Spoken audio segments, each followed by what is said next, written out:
Assalamualaikum warahmatullahi wabarakatuh.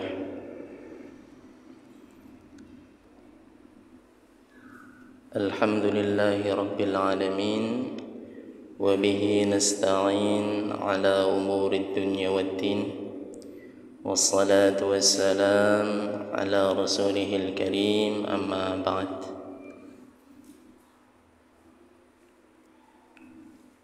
قال تعالى في كتابه الكريم: أعوذ بالله من الشيطان الرجيم، إنا نحن نزلنا القرآن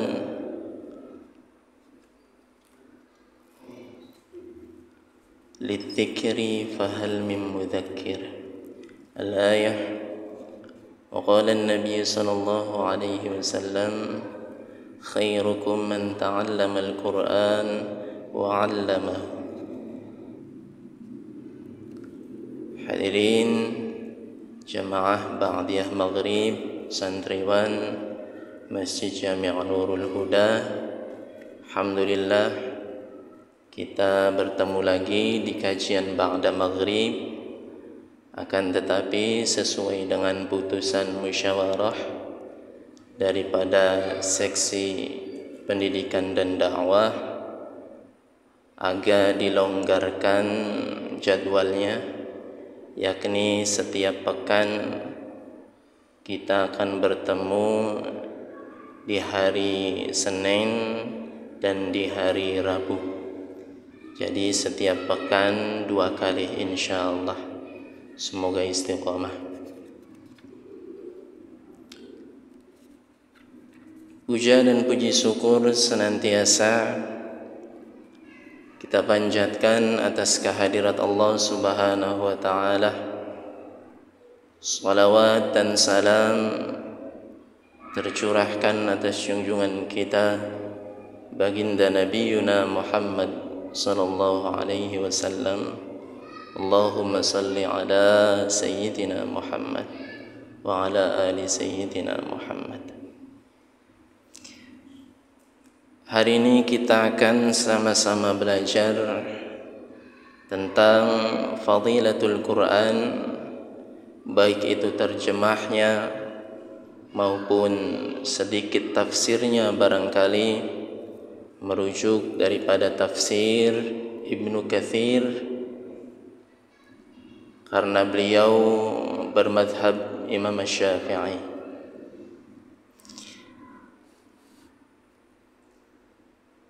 Kita akan membahas surat Al-Baqarah. Surat Al-Baqarah ini ada 2,5 juz. Ada 2,5 juz. Dan merupakan surat terpanjang dalam Al-Quran.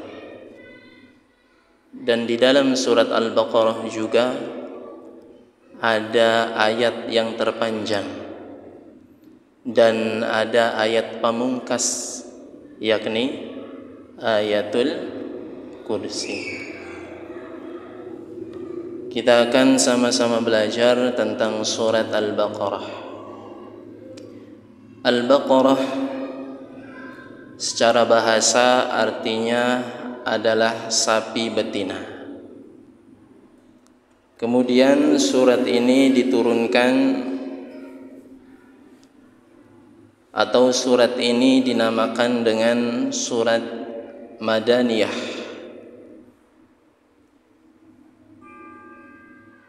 Dikategorikan ke dalam surat yang diturunkan di kota Madinah, atau surat yang diturunkan setelah Nabi hijrah ke Madinah, baik ayat itu tidak tepat diturunkan di kota Madinah.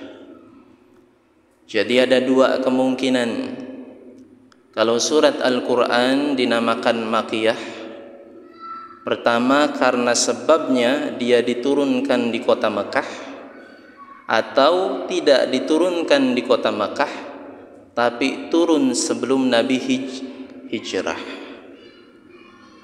Begitupun yang dinamakan dengan surat Madaniyah, ada 2 sebab Pertama, dia diturunkan di kota Madinah, atau tidak diturunkan di kota Madinah tapi turunnya setelah Nabi hijrah.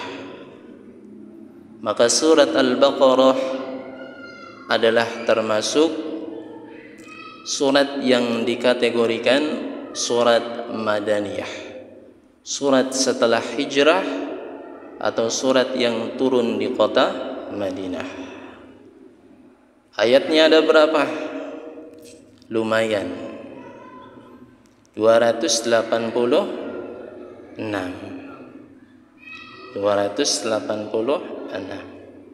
Allah. A'udzu billahi minasy syaithanir rajim. Bismillahirrahmanirrahim. Ta'awudz, bismillah, kita telah sama-sama belajar. Alif Lam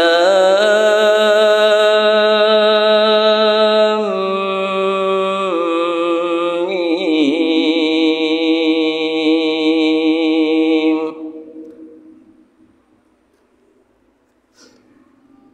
Ada huruf lam dan mim. Huruf lam yang bacaannya kembali pada asal sifatnya, kemudian berada di awal surat, maka dibacanya panjang seperti mad wajib muttasil.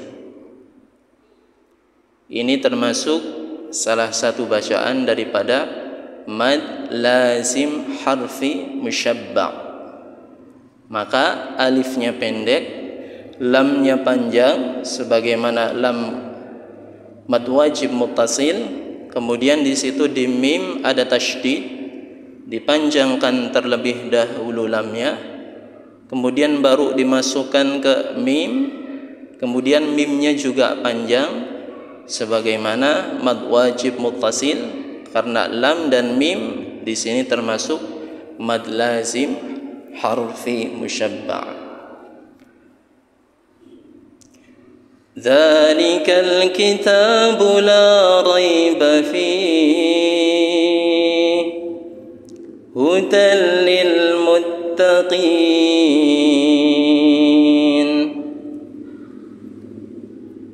Dzalika,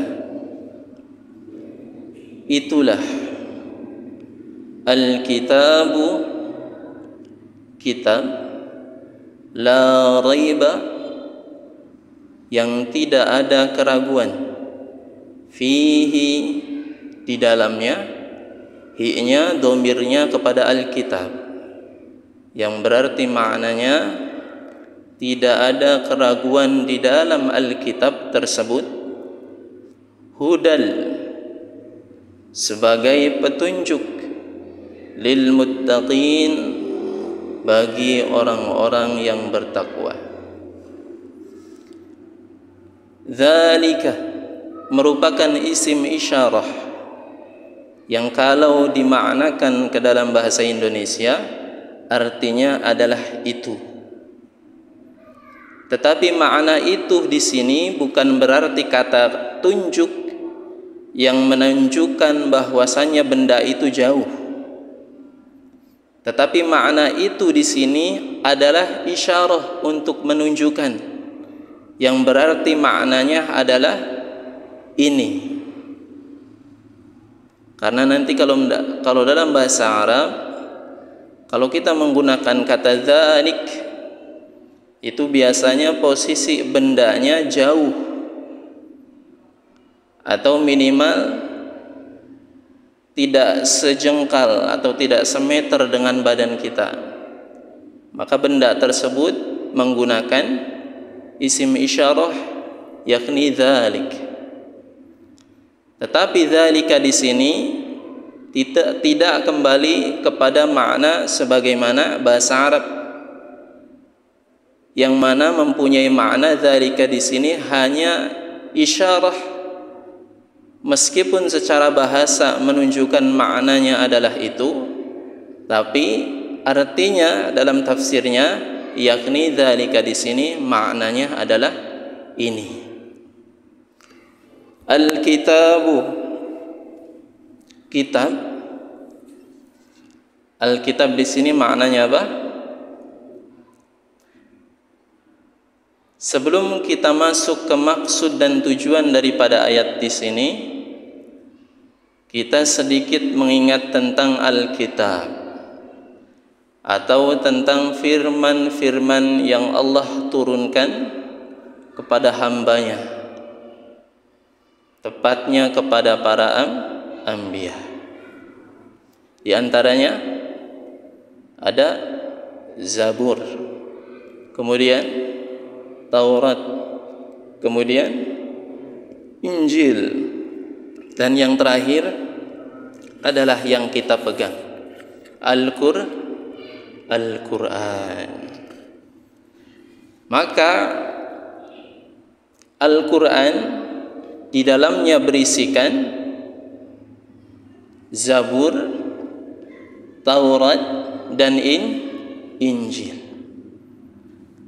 Al-Quran adalah penyempurna daripada wahyu yang Allah turunkan kepada para anbiya. Maka lengkap di dalam Al-Quran itu. Kita tidak perlu membaca lagi Zabur, Taurat, dan Injil. Cukup dengan membaca Al-Quran dan memahami Al-Quran, maka ketiga Alkitab tersebut telah kita baca, telah kita fahami, dan telah kita amalkan. Zabur kepada Nabi siapa? Nabi Dawud alaihi salam. Taurat kepada Nabi Musa alaihi salam. Injil kepada Nabi Isa alaihi salam. Dan terakhir Al-Quran, Nabiyyuna Muhammad sallallahu alaihi wasallam merupakan kitab sebagai penyempurna daripada kitab-kitab sebelumnya. Setelah Al-Quran tidak ada lagi wahyu yang Allah turunkan. Kenapa demikian? Karena akhirul anbiya Nabi Muhammad sallallahu alaihi wasallam. Jadi kalau seandainya ada sekarang yang mengaku nabi kemudian mendapatkan wahyu, maka jumhur ulama Ahlus Sunnah wal Jamaah sepakat, bahkan tidak ada ikhtilaf baik dari Ahlus Sunnah maupun yang lainnya, kalau Nabi Muhammad merupakan penutup para anbiya. Jangan terkecoh, karena Nabi sabdakan di akhir zaman kelak ada sekitar 40 orang yang mengaku-ngaku sebagai Nabi Allah, ya. Jangan terkecoh. Dzalikal kitabu, Alkitab di sini maknanya, para alim ulama memberikan makna bahwa Alkitab di sini maksudnya adalah Al-Quran.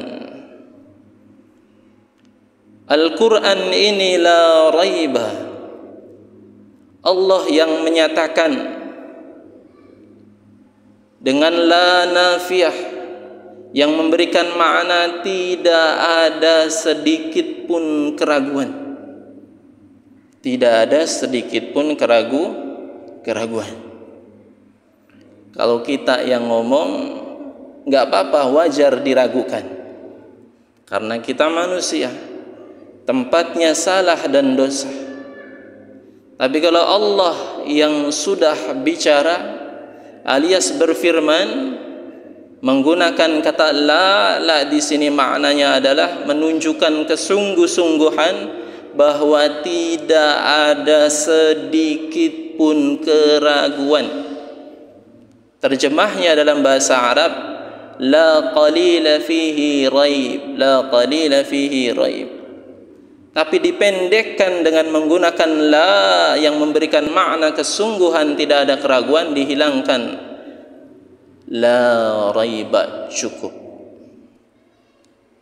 Tidak ada sedikit pun keraguan.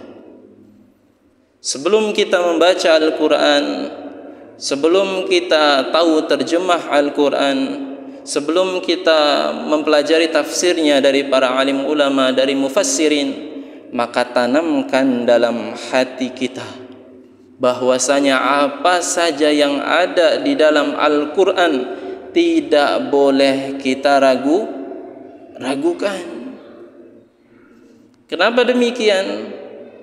Karena memang ada sebagian manusia di luar sana yang mempelajari Al-Quran bukan untuk iman, tapi untuk apa? Untuk mencari kesalahan-kesalahan dalam Islam, sebagai senjata untuk mengadu domba sesama muslim. Maka dalam surat Al-Baqarah nanti kita bertemu dengan ayat yudhillu bihi katsira wa yahdi bihi katsira. Dengan Al-Quran Allah akan memberikan petunjuk bagi orang-orang yang bertakwa, dan dengan Al-Quran pula Allah, sebab kelakuan dia membaca Al-Quran, mempelajari Al-Quran bukan karena iman, maka Allah pun akan menyesatkan orang-orang tersebut. Maka penting bagi kita ketika membuka Al-Quran, mempelajari Al-Quran, hadirkan dalam hati bahwa apa saja yang Allah sampaikan melalui Al-Quran, tidak ada keraguan sedikit pun dalam hati kita, itu merupakan kebenaran, titik. Tidak ada keraguan, titik kebenaran. Tiba-tiba nanti ketika kita membaca Al-Quran, ada satu ayat yang tidak sesuai dengan logika kita. Ini salah nih. Maka mana yang perlu dikoreksi? Apakah Al-Quran yang salah? Ataukah logikanya? Jelas logikanya yang belum sampai. Bisa jadi ia membaca Al-Quran tidak menghadirkan tadi hakikat la raiba, la raiba. Hadirkan dalam hati Al-Quran adalah sebaik-baik petunjuk. Bukan hanya sekedar kitab yang menempel di dinding sebagai hiasan, bukan. Bukan hanya sebagai kitab yang kita baca rutin tanpa kita mencoba memahami, baik itu terjemah maupun maknanya, kemudian kita amalkan dalam kehidupan kita, bukan. Tapi Al-Quran perlu kita dekati. Pertama kita berkenalan dengan Al-Quran, ta'aruf dulu, ya. Baca Al-Quran. Kemudian setelah kita bisa membaca Al-Quran, kita berusaha untuk tahu terjemah Al-Quran, tentunya dengan para kiai, dengan para asatidz.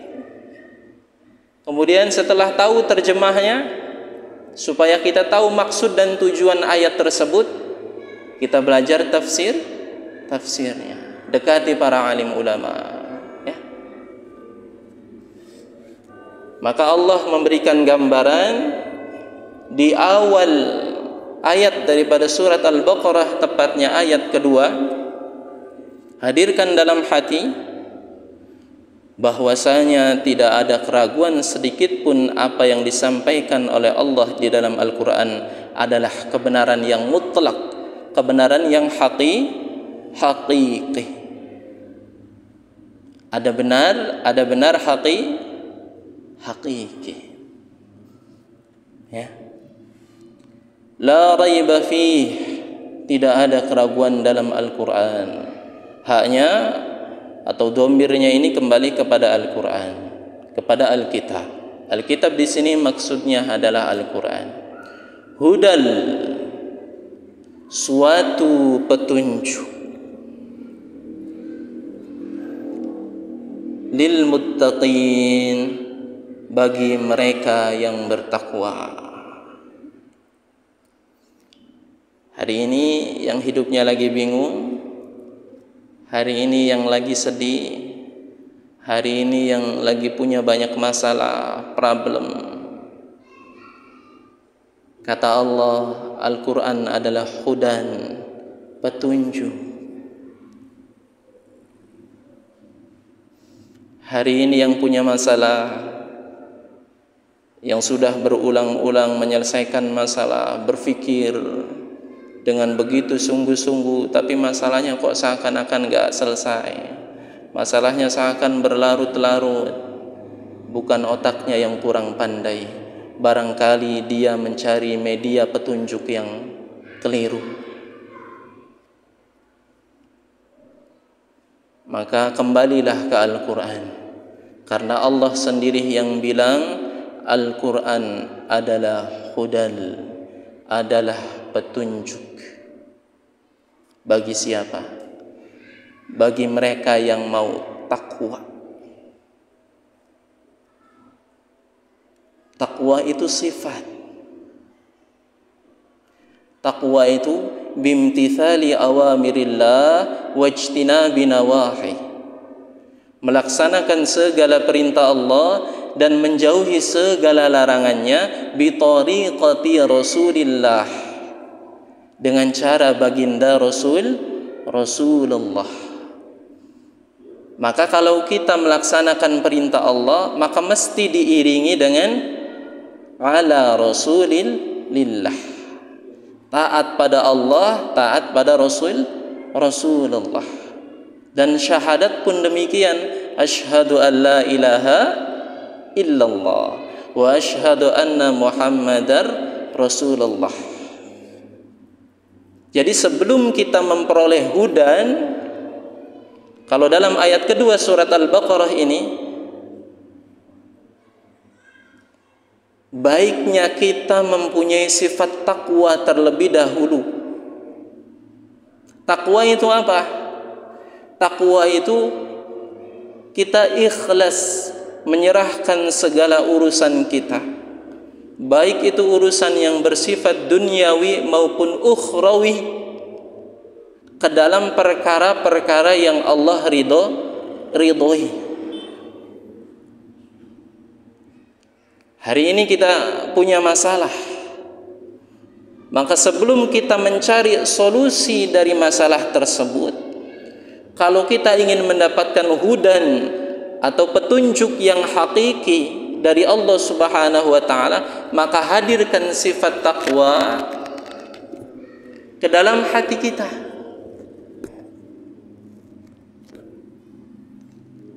Kita harus lapang dada menyelesaikan masalah dengan jalan yang Allah ridhoi. Kita punya masalah apa sih hari ini? Maka sebelum kita mencari solusinya, lapangkan dulu hati kita, ikhlaskan dulu hati kita, kita mencari solusi yang Allah ridhoi. Itu takwa yang beriringan dengan hudan dalam ayat ini. Kadang-kadang kan kita mencari solusi tapi ada syaratnya. Pernah nggak begitu? Gimana nih Ang? Saya ini punya masalah ini, begini. Tapi saya nggak mau begini nih. Padahal bisa jadi yang begitu tuh baik untuk dirimu. Wa asa an takrahu syai'an fahuwa khairul lakum. Fa asa an tuhibbu syai'an fahuwa syarrul lakum. Maka kalau ingin mendapatkan hudan, mendapatkan petunjuk solusi dalam kehidupan kita, diikhtiari selain dengan ikhtiar amal, diikhtiari dengan sifat yang ada di dalam hati kita, yakni sifat takwa. Sifat takwa di sini maksudnya adalah kita ikhlas dan lapang dada menyelesaikan masalah dengan jalan yang Allah ridhoi. Contoh sederhana,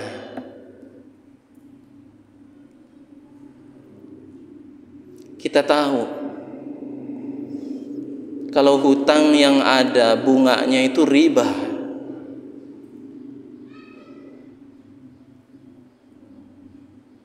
Kita sudah terlanjur, ini misal, kita sudah terlanjur ke dalam perkara riba. Kemudian kita ingin mencari solusi, petunjuk yang benar-benar petunjuk dari Allah.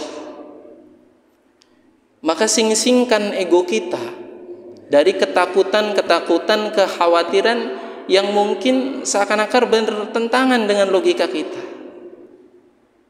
Kalau saya nggak ngambil ini nih, saya dagangannya nggak jalan, ya kan? Jadi saya ngambil ini meskipun dalamnya ada bunga. Kalau saya nggak ngambil ini nih, gimana caranya?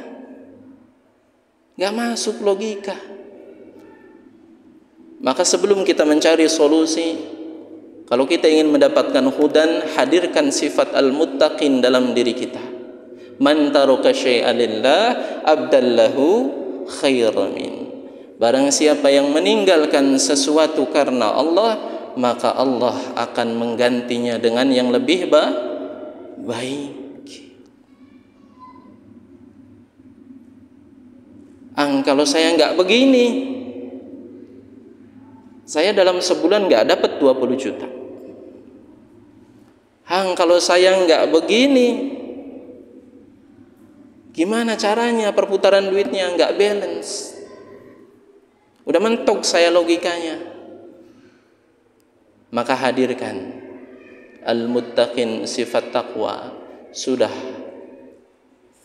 lapang dada, ikhlas, siap menerima hudan atau solusi dari Allah Subhanahu wa taala dengan diikhtiari dua. Ikhtiar pertama adalah tanamkan dalam hati ketika mencari solusi adalah takwa. Ikhtiar yang kedua yakni dengan ikhtiar doa dan amal. Maka Al-Quran adalah petunjuk bagi orang yang bertakwa. Allah Maha Adil. Allah enggak bilang Al-Quran petunjuk bagi orang alim, enggak. Karena ada berapa banyak orang-orang yang hafal mempelajari Al-Quran, mereka tersesat bahkan justru menjadi penentang Islam. Allah enggak bilang Al-Quran petunjuk bagi orang-orang yang kaya. Allah enggak bilang Al-Quran petunjuk bagi kalian yang muda, yang tampan, yang punya jabatan, enggak. Tapi kalau kalian mau, kalau kita mau saja tanamkan dalam hati, ya Allah, hari ini saya ikhlas kehidupan saya diatur oleh dirimu sesuai dengan syariat dirimu melalui baginda Rasulullah. Ya Allah, hari ini saya ikhlas dagangan saya sesuai dengan perintahmu, dagangan yang tidak mencuri timbangan, dagangan yang tidak mencuri suatu kelicikan. Ya Allah, saya ikhlas hari ini pertanian saya sesuai dengan kehendak dirimu. Ya Allah, saya ikhlas hari ini pekerjaan saya sesuai dengan kehendak dirimu. Maka itu namanya al-muttaqin. Setelah kita lapang demikian, insya Allah buahnya adalah hudan. Hudan, ikhwan. Karena ujung-ujungnya kita membaca Al-Quran, kita memahami Al-Quran adalah hudan. Itu poinnya sebenarnya, sudah disebutkan di awal, hudan. Memperoleh petunjuk yang benar-benar petunjuk dari Allah Subhanahu wa ta'ala.